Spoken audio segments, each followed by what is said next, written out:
बहुत दूर ऊंची ऊंची पहाड़ियों और चमचमाती नदियों के बीच विलो क्रीक नाम का एक शांत गांव था। यह गांव कई जानवरों का घर था जो सब मिलजुल कर रहते थे। उनमें से एक बहादुर छोटा चूहा रहता था जिसका नाम टिम्मी था। मुझे घास के मैदानों में घूमना और रोमांचक कारनामों के सपने देखना बहुत पसंद है। टिम्मी अपने माता पिता और भाई बहनों के साथ एक विशाल ओक के पेड़ के नीचे एक आरामदायक बिल में रहता था। उसे अपने दादाजी से साहसिक कारनामों और दूर देशों की कहानियां सुनना बहुत पसंद था। इन कहानियों ने टिम्मी के अंदर असाधारण अनुभव करने की लालसा भर दी। एक धूप वाली दोपहर मैं अपने दोस्तों के साथ लुका छिपी खेल रहा था।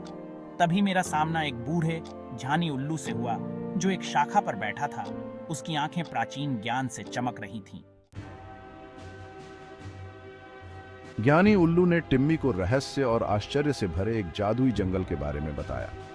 कहा जाता है कि जंगल में एक छिपा हुआ खजाना था, दया का क्रिस्टल, जो किसी की भी मन की मुराद पूरी कर सकता था। ये सफर चुनौतियों भरा होगा नन्हे टिम्मी, लेकिन दया के क्रिस्टल तक पहुंचने का इनाम अतुलनीय है।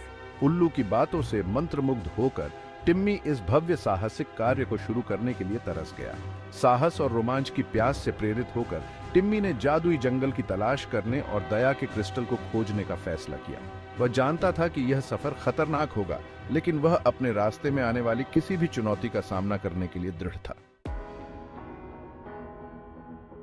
टिम्मी जानता था कि वह इस साहसिक कार्य को अकेले शुरू नहीं कर सकता।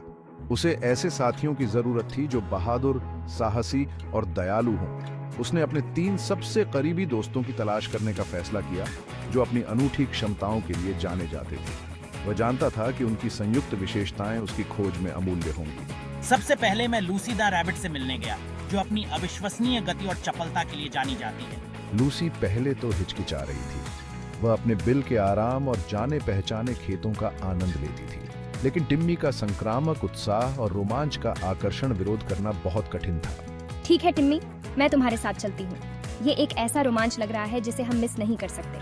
इसके बाद टिम्मी सैमी दी स्क्विरल के पास गया, जो अपनी फुर्ती और जंगल के ज्ञान के लिए प्रसिद्ध था। सैमी जंगल के एक नए हिस्से की खोज की संभावना पर रोमांचित था और उसने तुरंत टिम्मी के साथ जुड़ने के लिए सहमति दे दी। मुझे भी शामिल करो टिम्मी, ये बहुत मजेदार होने वाला है। और कौन सा रोमांच पिप्पा द बर्ड के बिना पूरा होगा, जो अपनी तेज नजर और सबसे ऊंचे पेड़ों के ऊपर उड़ने की क्षमता के लिए जानी जाती है। पिप्पा घने जंगल से होकर अपने दोस्तों का मार्गदर्शन करने के लिए अपने कौशल का उपयोग करने के लिए उत्सुक थी। मैं मदद करने के लिए तैयार हूँ टिम्मी। चलो उस दया के क्रिस्टल को एक साथ ढूंढते हैं। अपने साथियों को इकट्ठा करके टिम्मी जादुई जंगल की ओर चल पड़ा। उन्होंने कई दिनों तक यात्रा की, पिप्पा के हवाई दृश्य और सैमी के जंगल के ज्ञान द्वारा निर्देशित। जंगल उनकी कल्पना से भी ज्यादा घना था। ऊंचे ऊंचे पेड़ सूरज को ढांपे हुए थे और अजीबोगरीब जीव छाया में छिपे हुए थे।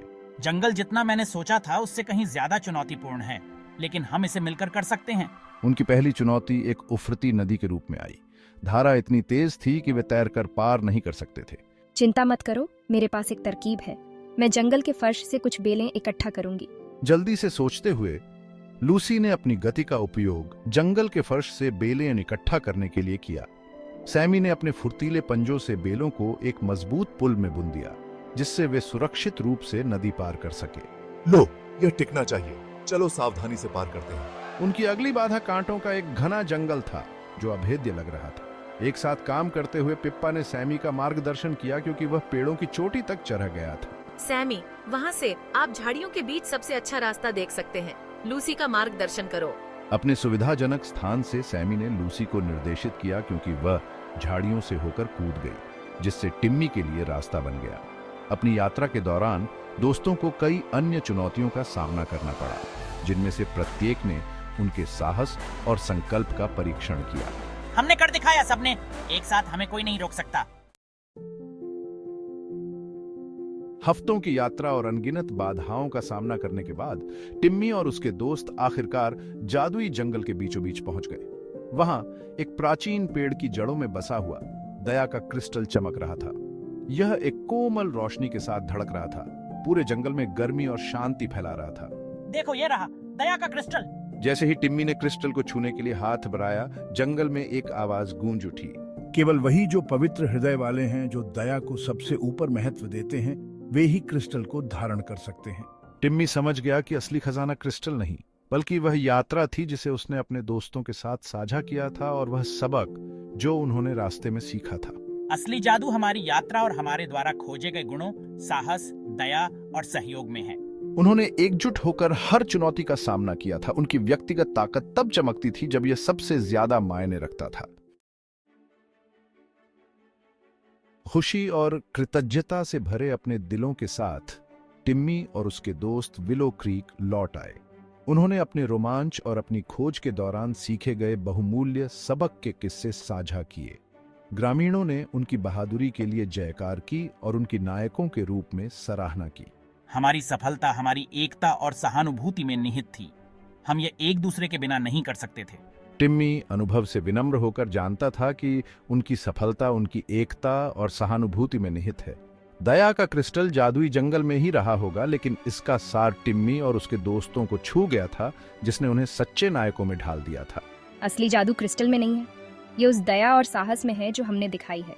विलो क्रीक के ग्रामीणों ने सीखा कि असली जादू रहस्यमय कलाकृतियों में नहीं, बल्कि दया, सहयोग और साहस के गुणों में रहता है। अब से हमेशा याद रखें कि हम में से सबसे छोटा भी असाधारण चीजें हासिल कर सकता है। उस दिन से टिम्मी का रोमांच विलो क्रीक में एक पोषित किंवदंती बन गया, एक निरंतर अनुस्मारक कि उनमें से सबसे छोटा भी एक दयालु हृदय और अपने सपनों का पालन करने के साहस के साथ असाधारण चीजें हासिल कर सकता है।